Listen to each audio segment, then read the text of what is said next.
Purihin natin ang Panginoon. Hallelujah! Hallelujah! Purihin natin ang aking dakilang Panginoon. Hallelujah! Hallelujah! Hallelujah!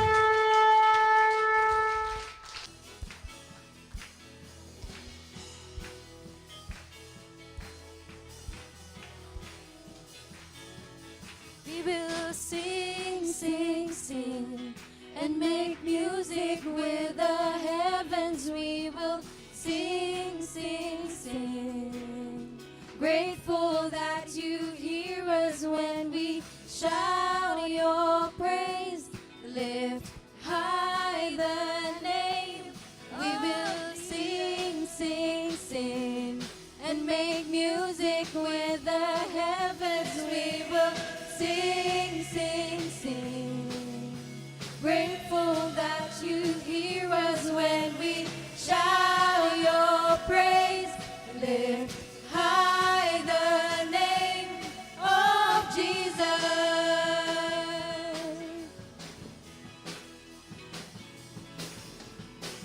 What's not to love about you? Heaven and earth adore you.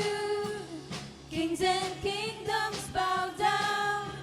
Son of God, you are the one. You are the one. You are the love that frees us. You are the light that leads us. Like a fire burning. Son of God, you are the one. You are the one we're living for. Sama-sama po tayo. We will sing, sing, sing, and make music with the heavens. We will sing, sing, sing. Grateful that you hear us when we shout your praise. Lift high the name of Jesus. Ulitin po natin. What's not to love about you? Heaven and earth adore you. Kings and kingdoms bow down. Son of God, you are the one. You are the one. You are the love that frees us. You are the light that leads us. Like a fire burning. Son of God, you are the one. You are the one we're living for.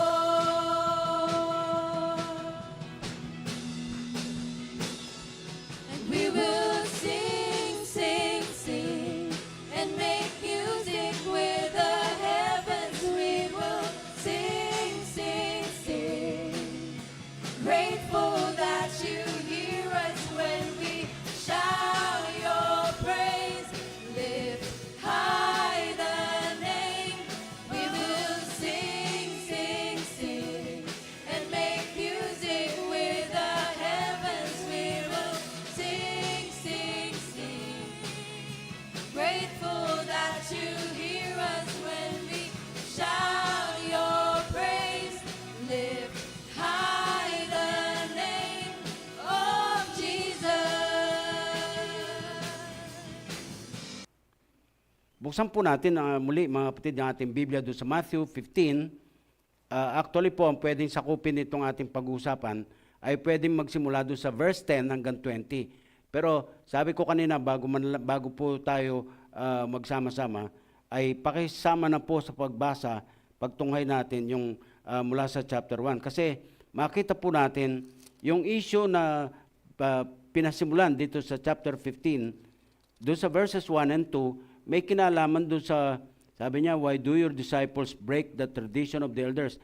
They do not wash their hands before they eat. Pagdating doon sa verse 20, nagko-close po doon sa section na yon, these are what make a man unclean. But eating with unwashed hands does not make him unclean. So, pagka pinagsama po natin, nagsisimula doon sa issue ng mga ceremonial cleansing, paghuhugas ng kamay. Kala nyo maging issue yung kakain ka na hindi nakapaghugas ng kamay. Minsan, sarap nga yata nun, mga kapatid eh. Ano ka ng mga lupa-lupa sa bukid. Tapos pinalaguan mo yung kalabaw mo. Pagkatapos ay, oh, dong, kakain na. Nakalimutan ng maghugas kasi ang sarap nung inihaw na dalag dyan. Paborito ni Kuya Ray. At kung ano pa, taas yung paa mo habang sinasawsaw mo yung ulam mo na talagang doon sa nilamutak na kamatis. Ay, sarap. Doon ka na nagugas ng kamay sa kinakain mo. Anong nakakarumi doon? Yan. Tingnan po natin ang sinasabi ng Panginoon dito. Dahil mas malalim po ang pwedeng hugutin dito sa mensahe. And again, let us open our hearts with what our master teacher will teach us. Noon at kahit sa ating panahon ngayon. My prayer is that magbigay po ng linaw sa atin in approaching God, especially in worship. Yung bang sumisibol mula sa kaloblobang sangkap ng ating pagkatao, dili ba kundi yung ating puso at nakikita maging sa pisikal at panlabas na kalagayan, pati na sa ika nga po'y kinakasiyahan ng ating Diyos. And today we will look into that, what we call human tradition. In looking for the right answer to the question, paano ba mapapanatiling dalisay ang puso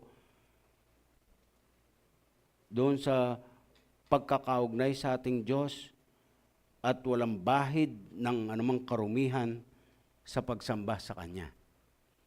In public prayer, during worship time katulad dito, sa panalangin sama-sama, sinasabi po ng ating mga kapatiran na nag-aaral sa salita ng Diyos, napakahalaga po na makita natin yung sa public prayer, kasama po lagi yung confession.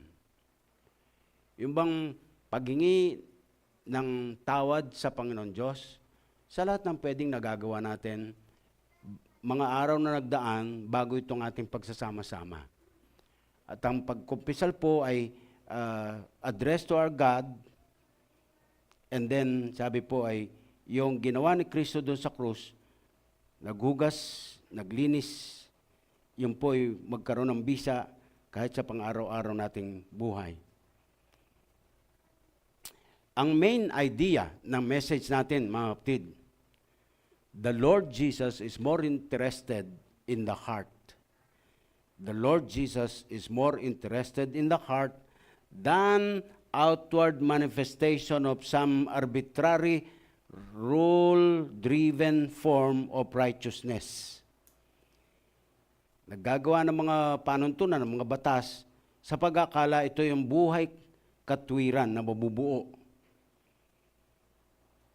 At kung sabihin nga po, ito ang higit na pinapahalagan ng ating Panginoon, the heart.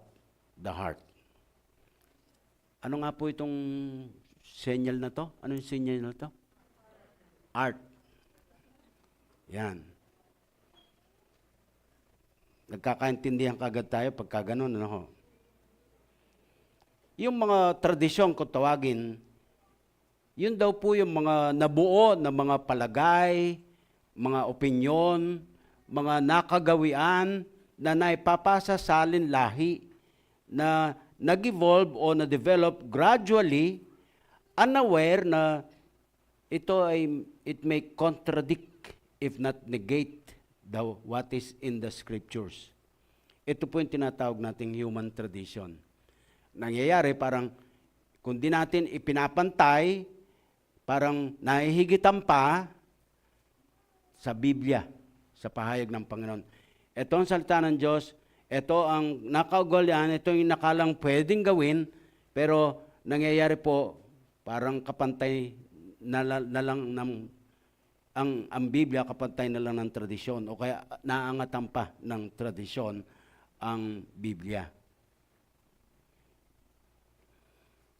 Ito po yung naipagtunggali sa kasulatan, naging kalaban na ng revelation ng Panginoon.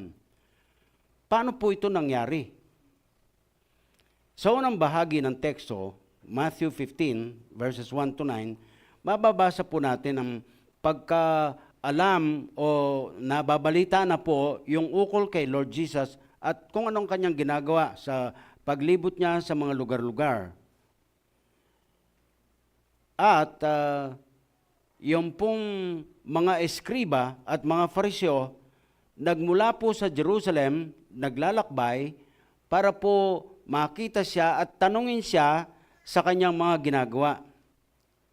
Ito pong mga eskriba na kung tawagin, ay mga Jewish scholars na sumusulat po o kumokopya ng kasulatan. Sila po ay para nagsisilbing mga secretaries. Lalo na yung kabuuan ng lumang tipan, isinusulat po nila yon. Sinasalin po nila yon. Ngunit, kalaunan, naging mga professional interpreters of Scripture. Pagka meron ka ng tatanungin tungkol sa kasulatan, punta ka sa eskriba na sumusulat ng kasulatan.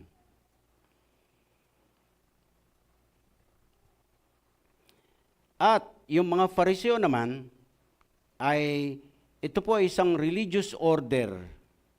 Karaniwan po mga laymen ang miyembro nito na nag-devote ng sarili sa striktong pagkapit sa kautusan. Legalistic to the letter ang sinisikap lang gawin ng pagsunod sa sinahayag ng kasulatan.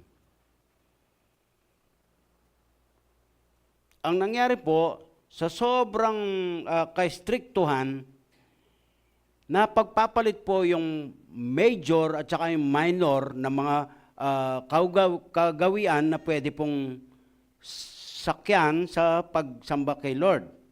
Gagawin para kay Lord. Napagpapalit po kung magkaminsan yun. Ang tanong po nila kay Lord, or ang sabi ng ibang mga commentaries, hindi actually tanong na parang naghahanap ng sagot kundi akusasyon. Akusasyon. Ang sabi po, doon sa verse 2, why do your disciples break the tradition of the elders? They don't wash their hands before they eat. Ang dating po ng pangungusap ganito. By the way po, mga kapatid, by the way, BTW, tama ba yun? By the way. Sa text lang sa computer, sa cellphone ko na, BTW, ano yun? Ini-clear na lang natin lahat, tatalamad natin. Kumplitohin, by the way. Sabi po ng record, most scribes were Pharisees, but not all Pharisees were scribes. Ano po ang ibig sabihin doon, mga kapatid? Etong mga skriba ay naging mga, official na mga interpreters ng scriptures. Ngayon, kung wala po sila sa katulad ng posisyon ng mga Pariseo, magkakaproblema. O ito nga po, mga kapatid. Ang dating po ng salita dito, sa tuwirang banggit, why do your disciples keep on breaking? Keep on breaking. Ibig sabihin po, nasa present tense, pagkatapos po, nagsasuggest ito ng repeated action. Ang akusasyon sa mga lagad ng Panginoon sa kanila, ng itong mga scribes and Pharisees, bakit binabaliwala nyo? Bakit ulit-ulit na lang ninyong ginagawa na nilalabag ninyo ang tradisyon ng mga elders? At specifically sabi niya, kumakain ang mga alagad mo na hindi naguhugas ng kamay. Lagi na lang na ginagawa yan. Bakit ganon? Yun pong kanilang tanong o akusasyon. Ang ano po rito mga kapatid, nagtanong kay Jesus, ang balik niya ni Jesus, tanong din. Tanong din. At dito na po yung ating pinag-uusapan mga kapatid. Ang sabi niya, yung pong punto na sabi na ang sagot ng Panginoon, and why do you break the command of God for the sake of your tradition? Again, nasa present tense po at nagpapahayag po ng continuous action. And why do you keep on breaking the command of God? Yun buwelta ng Panginoon sa kanila. Now, suriin po natin to mga kapatid. Ang tanong po sa kanila, why do you keep on breaking the tradition of the elders?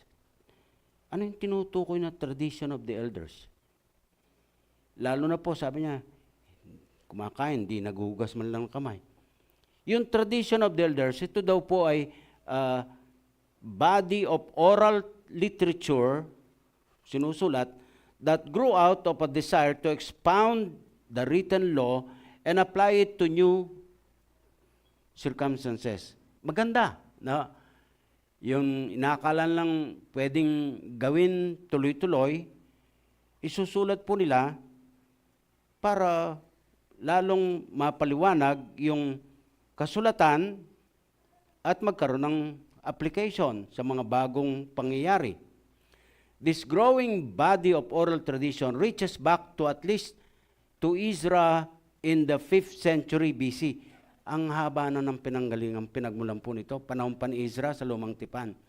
Pero hindi pa raw po ito nasulat until the second century AD.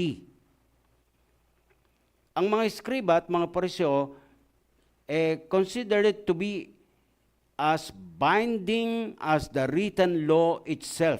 Alright.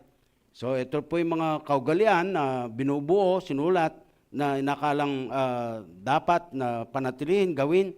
Ang problema po, ipinagdiinan ng mga eskriba at mga pariseo, these are as binding as the written law itself. Ito na ang kasulatan, ito na ang sinulat nilang dapat gawin ganito, ganyan. Ayun. Kung hindi mo lalabagin ang salita ng Diyos, ganun din ito. Magkapantay na po, magkasama na. Ang paghuhugas ng kamay bago kumain ay meron pong kinalaman sa ceremonial uncleanness, hindi po sa personal hygiene. Pwede pala akong kumain ng hindi nagugas ng kamay na wala pong epekto sa aking kalusugan. At huwag niyo po akong titingnan, kadiri. Kumakain, di nagugas ng kamay. Malilito kayo sa akin, mga kapatid. Kaliwete po ako, natural. Pero pagkakain ako, kanan. Magugas ako ng kaliwa, kakain ako sa kanan. So, sino nga ako sa inyo na hindi nagugas ng kamay si pastor o kumain? No? Nagugas ko sa kaliwa. Pero ang pinangkain ko yung kanan. Bira naman kayo. Mababasa po natin ang sinasabi ukol sa clean and unclean from food, sa mga kasangkapang gamit, sa pamumuhay, sa kalagayang pisikal at iba't iba pa. Nandun po, nakalahad sa Lumang Tipan ng Biblia. Leviticus 11-15, chapters 11-15. Isa-isa po, klase ng hayop, klase ng ibon, klase ng isda, klase ng lahat-lahat. Pagkatapos po, yung pakikitungo sa mga, ika nga po, sa tingin natin ay unclean. May mga sugat, yak. Merong mga patsi-patsi ang balat, yak.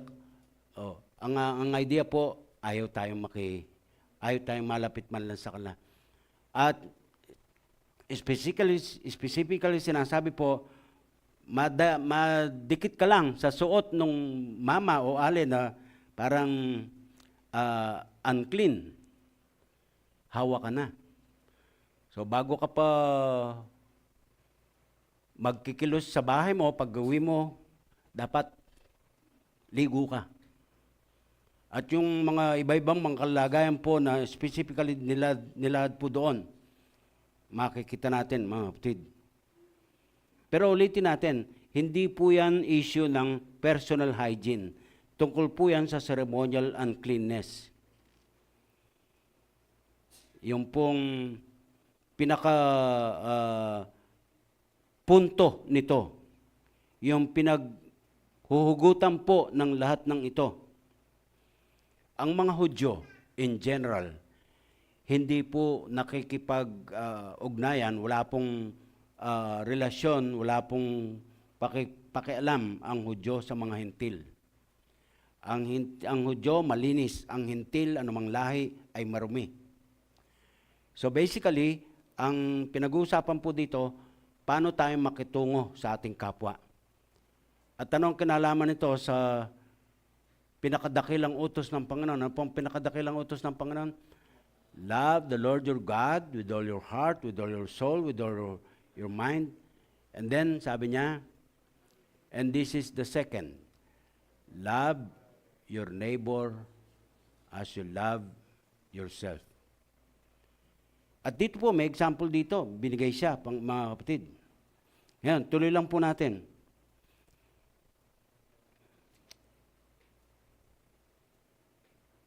Yung pong pagnanais na maging malinis, dapat po maghuhugas ng kamay bago kumain. Di ba, pagka naghugas ka ng kamay, kain ka. Pagkatapos mong kumain, maghugas ka rin. E paano na kung hindi ka nakapaghugas pagkatapos mong kumain?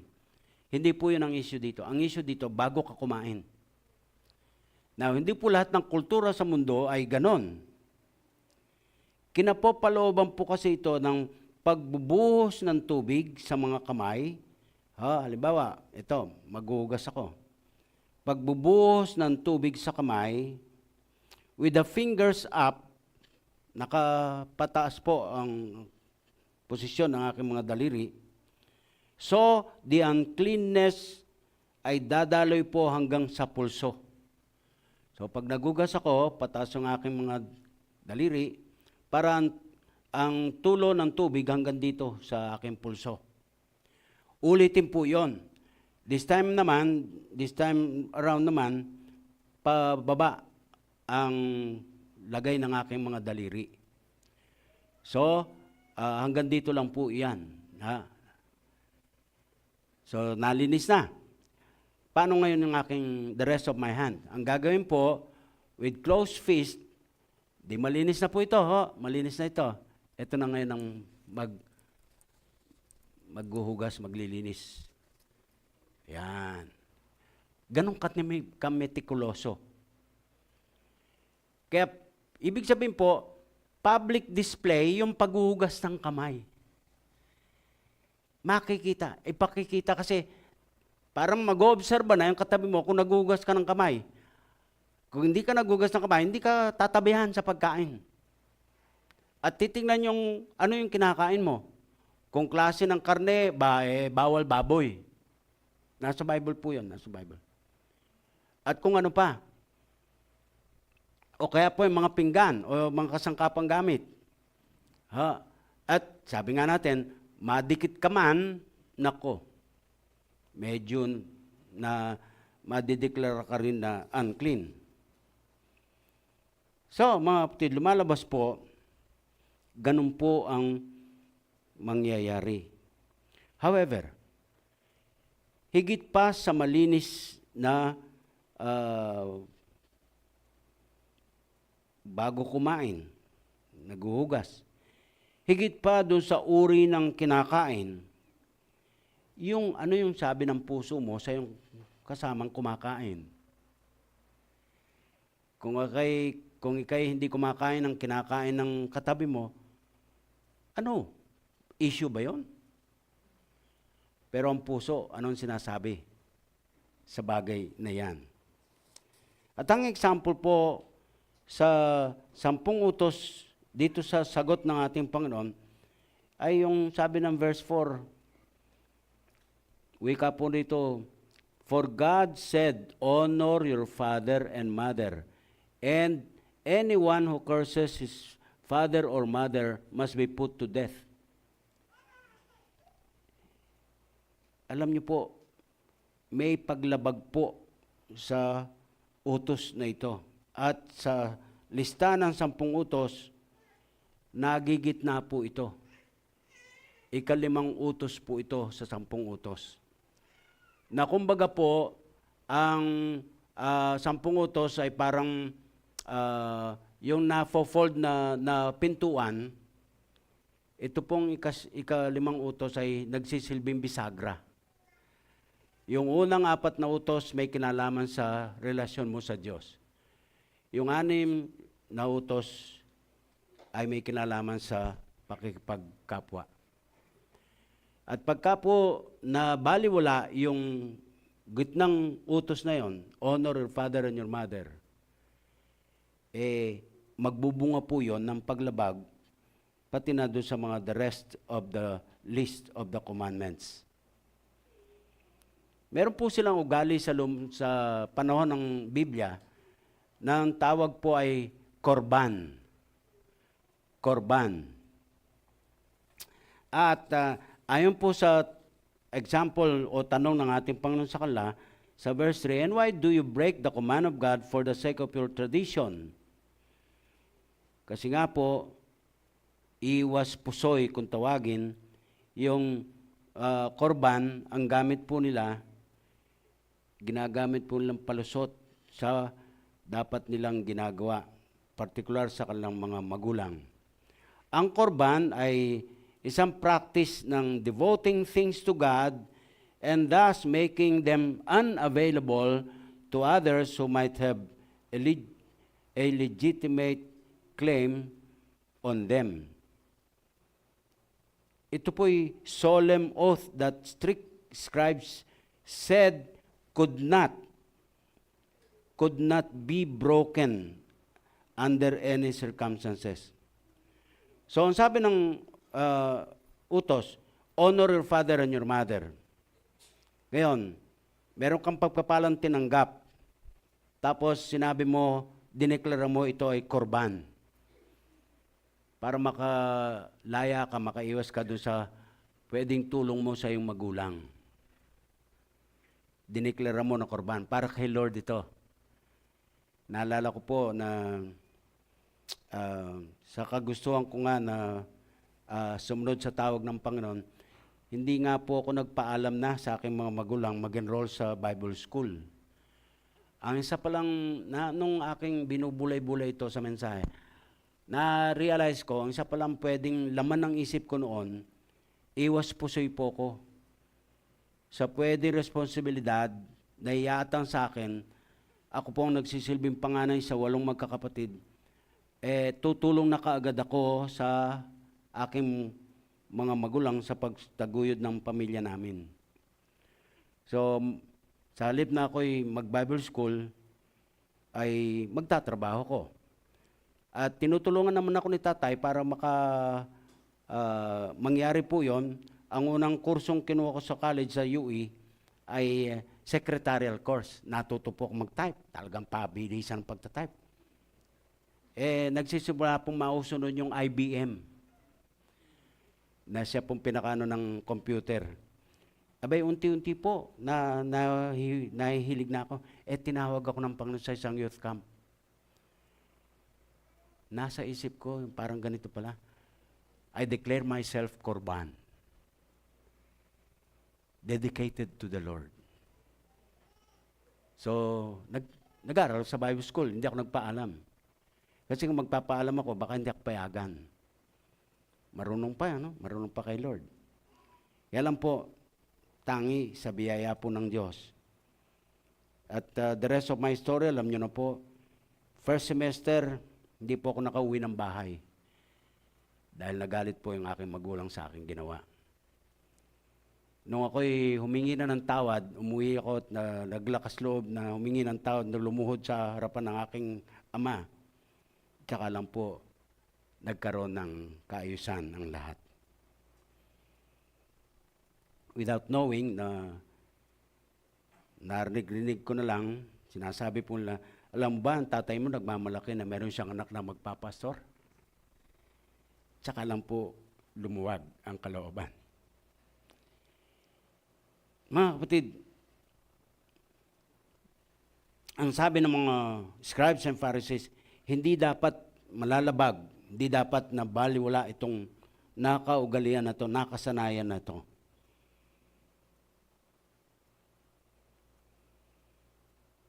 Though appearing to be terribly pious, such a practice was no direct relation to idea po ng pagsamba, pagsunod kay Lord. In fact, ito po ay tuwirang paglabag sa ikalimang utos ng Panginoon mismo. At muli po, sa tapatan at buong tapang na paghahayag ng Panginoong Jesus sa kanila in verse 7, you hypocrites, sabi niya. You hypocrites. Hindi nagkamali ang propeta Isaiah sa pagsasabi, you paid lip service to God, but your hearts were a long way off. Sabi niya sa verses 7 and 8. They manipulated the law for their own advantage. Ano po bang nalilikha ng nasugat, kung may tuturing, ng human tradition sa Iglesia ng Diyos? I can recall two at least. One, traditions break up koinonia or fellowship. Sumisira po ito sa samahan ng mga mananampalataya. Sisirahin po ito, hahatiin po ito ang simbahan ng Diyos. Pagka sobra tayong may pagdidin ng pahalaga sa denominasyon, mag-aaway-away tayo. Kung hindi ako Baptist, ako'y Pentecostal, ikaw ay kung anong tawag, pero we all claim that there is only but one way, Jesus Christ. So may biases tayo na bububuo. At hatiin po yun, ang ating pagkakaisa ay pahirapan na mahayag. May gusto ng solemn na pag-worship. Yung bang tahimik lang kayo dyan at talagang ang kahiligan natin ay yung hymno pa, mga hymns. Nung nagsisimula po itong mga tinatawag nating praise and worship singing, abay, mayroong magdedeklara, sa demonyo yan, yung ingay na yan. Sobrang kalampag ng mga instrumento, sa demonyo yan. Ang pinagutan po noon, sabi ng aklat ni Pastor Ed Lapis, ay yung mga nasa tribo, yung mga tambol na ginagamit ng tribo, mga bumagsak pong mga puno yan na wala na pong laman at ginagawa pong mga pantawag daw po ng espiritu, kaya sa demonya. Dapat puro hymno lang tayo. At walang gita-gitarang ganyan. Dapat po organ. Yung pinapadyak-padyak pa ng paa. Inaabot pa namin yun eh. Yung mga kabataan ngayon, hindi na alam, ano yun? Pero yun po yung noon. At meron pag-develop po, no? Along or in the passing of times. Ang mabigat po sa lahat ng ito, mga kapatid, ito po yung manifestasyon at yung pangalawang binubunga, ito po yung manifestasyon ng imbalance of belief and life practice. Theology and tradition. Imbalance. Kunyari, nakakasanayan na po natin ang Lord's Supper celebration. Ano po ang gamit natin? Kopita. Cup. Sino ba naman, baka hindi man lang nabasa yung lalamunan mo ng laman ng maliit na kopita na yun. O kaya yung tinapay, ano po? Hostya. Yan. Kanipis-nipis, kalit at kanipis pa. Pwede bang, halimbawa ay, ang gawin natin, baso-baso talaga yung inumin. Baso-baso. Ha? Tapos po yung tinapay, monay. Ha? Gawin natin talagang literal yung hinati ni Jesus ang tinapay. Yan, nahatiin dito. Tapos didistribute. Yung parte mo hanggang mamaya na pag-uwi, kain-kain mo pa kasi sa laki ng yung hinati. Pwede kaya yon? May mga tumatango Sa mga tribo, nakaranas o nakasaksi po kami sa pagmimisyon sa mga tribo. Araw ng panambahan at meron po silang Lord's Supper celebration. Ang ginawa po, mga kapatid, kamote. Kamote. Yung laman ng kamote. Hinugasan mabuti, nilaga. O yung pinaglagaan, yun po yung kanilang cup. Yung po namang tinapay, yung kamote. Yun po yung kanilang sa tribo Ano naman yan? Pambira naman yan. Parang binabastos niyo yung Lord's Supper Hindi yun lang available sa kanila Meron pong mission point tayo na napuntahan doon sa gawin ng Occidental Mindoro sa Paluan. Ang ginagawa po ng church pagka Lord's Supper, Sabado ng gabi, magdamag, meron na pong Coca-Cola na nakabukas para mawala daw po yung espiritu.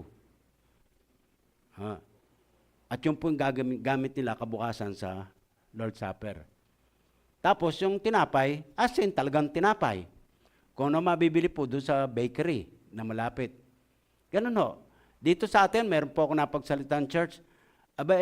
Talagang baso ho yung kanilang gamit. Paper cup. Tapos, yung po kanilang tinapay, mga kapatid, isang buong flake. Yung skiplax. Yan. Ang kagandahan na gustuhan ko, meron po akong hawak. Ayun. Lalapit ako sa iyo, hahati ka doon sa aking hawak. Ako naman, hahati doon sa hawak ng iba. At hanggat lahat po ay nagkaroon ng hawak ng tinapay, tsaka nagsimula ng iba-iba. Iba-iba. Magkaminsan, pagka mayroong ganong mga bagay-bagay, tinatanong pa ng isip natin, anong talata ang sumusuporta dyan?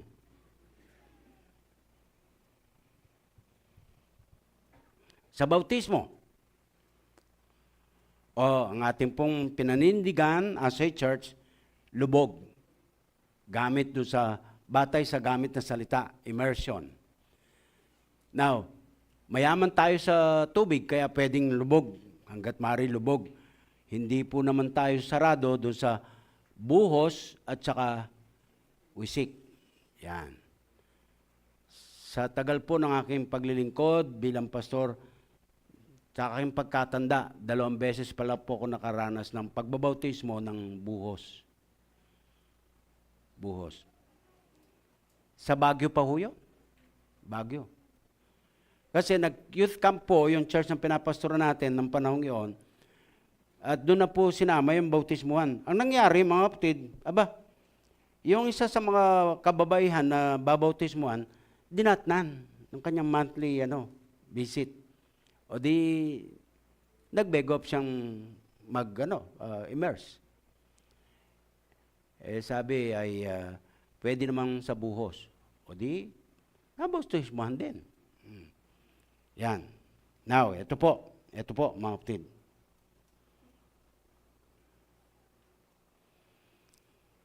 Pagkat tinilang po natin sa kabuuan ang mga bagay na ito, mga minamahal,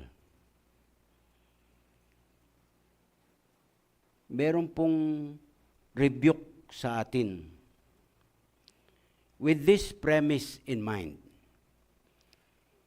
Cold hearts and empty words make it impossible to worship God. Yung nanlalamig na puso at yung walang saysay na pagsasalita, cold hearts and empty words make it impossible to worship God. Kapag ang mga rules ay itinuturo bilang mga batas ng Diyos. Lahat ng pagsamba at pagpaparangal sa Diyos ay baliwala. Walang saysay. Nag-aaksay lang tayo ng panahon ng pagsasama sa pagkikita tulad dito. Dahil ang tunay, dalisay na pagsamba sa Diyos, sa pangusap po ni William Temple, ang kilalang arsobispo ng Canterbury, ang wika po niya, ang pagsamba ay nagpapasigla ng konsensya o budhi sa kabanalan ng Diyos. Nagpapalabusog ng kaisipan sa katotohanan ng Diyos. Naglilinis ng imahinasyon sa kagandahan ng Diyos. Nagbubukas ng puso sa pag-ibig ng Diyos at nagtatalaga ng kalooban o kagustuhan sa layunin ng Diyos.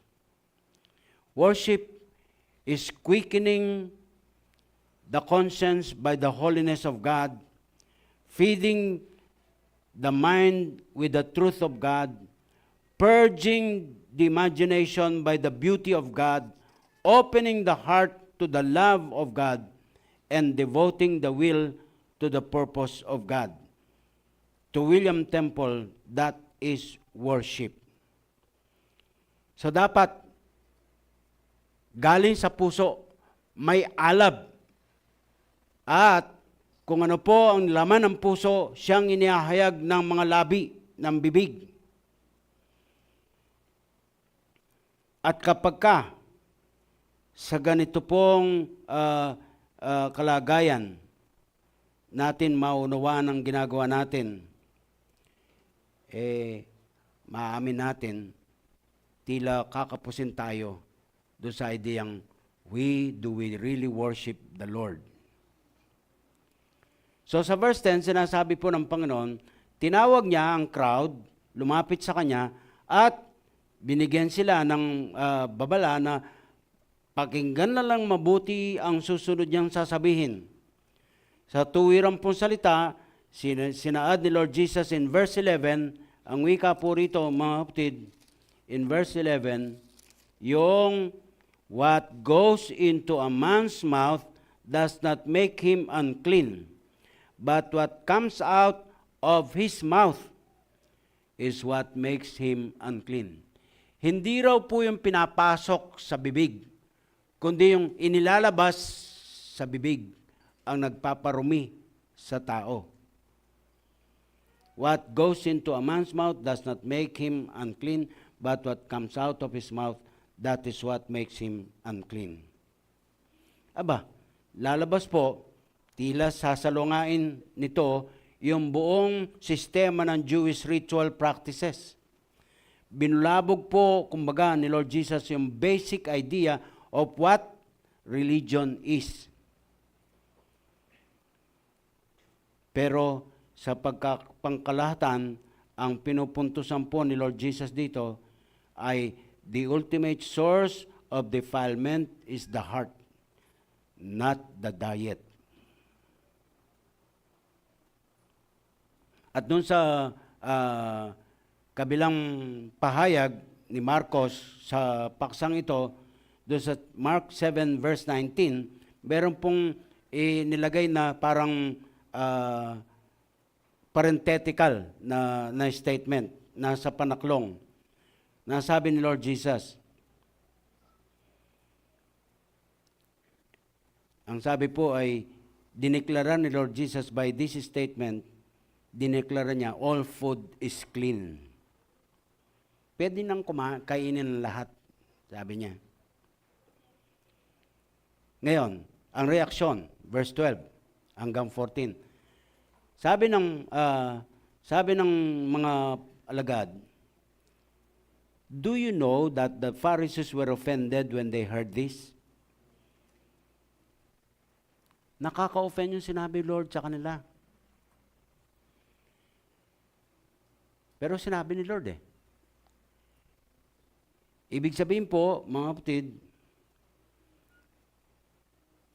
lahat ng sinasabi ni Lord, tuwiran, masakit. Sabihan ka ba namang ikay hipokrito? Aba, masakit po yun. At kung ano pa.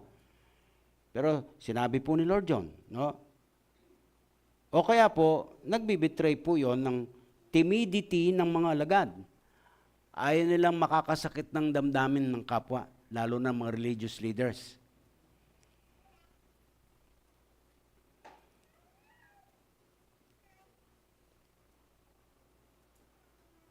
Dahil po ito ang tama, sinabi ni Lord. Lumalabas, yung sasabihin ng mga Pharisees and scribes, mali.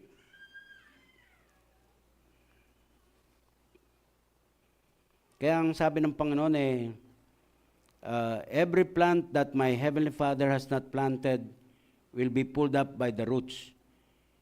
Ibig sabihin po, nilarawan yung Israel sa lumang tipan na tanim ng Panginoon. Vine at kung ano pang mga puno o halaman ng paghambing. Pero hindi po lahat ng mga itinanim ay tanim ng ating Heavenly Father. So darating ang panahon, bubunutin yan. At siyempre, pag binunot, matutuyo na, tapon po sa pagtatapunan na lamang. Tapos sabi dun sa pangalawang bahagi, leave them, they are blind guides. If a blind man leads a blind man, both will fall into a pit. Isang pinagyayabang po ng mga Pariseo na sila'y tagurian ng mga yung blind leaders, gabay ng mga bulag. Ang problema rito, pati sila bulag. Magakayang bulag ng kapwa bulag, pupunta po sa pit, ang sabi niya. So ulitin natin. Ang idea po, mga kapatid, whatever enters the mouth, travels through the stomach, then out of the body, into the drain. Alam nyo, sa gamit ng salita dito, hindi ko na lang po sinulat, diretsahan, parang sa modern natin salita, yung kinain mo kanina, pasok sa tiyan mo at tinutunaw po yan.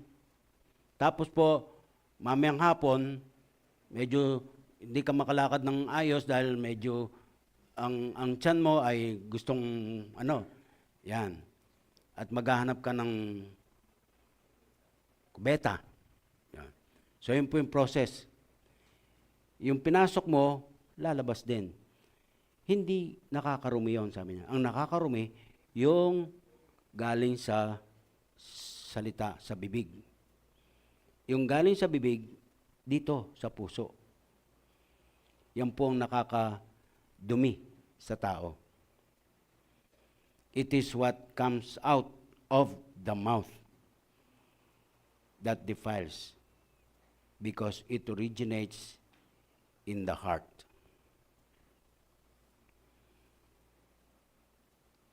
Naglista po si Mateo ng ilang mga pwedeng halimbawa na lalabas ng ating mga bibig. Dito po sa verse 18, but the things that come out of the mouth come from the heart, and these make a man unclean. For out of the heart comes evil thoughts. Evil thoughts. Ang gamit daw pong salita dito ng evil thoughts, mas malawak ang saklaw. Kasi yung mga susunod po, mula doon sa murder hanggang sa slander, ay nakaayon po doon sa second part ng 10 Commandments. From Commandment 6 hanggang 10. Yun po, pagkakasunod-sunod. Sabi niya, so evil thoughts in general, murder, adultery, sexual immorality, theft, false testimony, slander. So yun po, mga kapatid. Ultimately, ang pinakabatayan, yung nakahayag ng salita ng Diyos, kapahayagan na niya. Hindi po yung bubuin ng mga paniwala, palagay, etc., etc., at ipapantayin po dun sa ipinahayag na salita ng Diyos. Ang salita ng Diyos ay hindi po nagbabago. Ito po pwedeng magbago. So hindi po itong dapat na umagaw ng posisyon ng kasulatan sa ating pong mga buhay. Ang huling talata po nitong ating tinitingnan, mga kapatid, ay may tuturing na ito po yung nagdudugtong sa dalawang bagay mula sa verse 1 onwards. Ang sabi ng verse 20, "These are what make a man unclean, but eating with unwashed hands does not make him unclean." I'd like to close with these two application points. Si Job, dun sa kanyang aklat, 31 verse 1, gumawa po siya, nakipagkasundo siya sa kanyang mga mata. Sabi ni Job sa 31:1, "I made a covenant with my eyes not to look at a girl." Pwede pala yun, ano? Kasundo nga tayong mga mata. Hindi ako titingin sa mga kababaihan.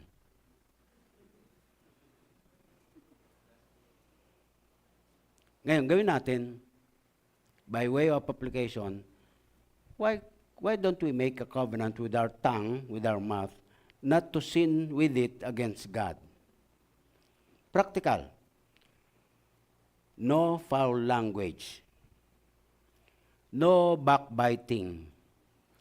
No criticism. No dirty joke. Wala pong degrading, discouraging comments.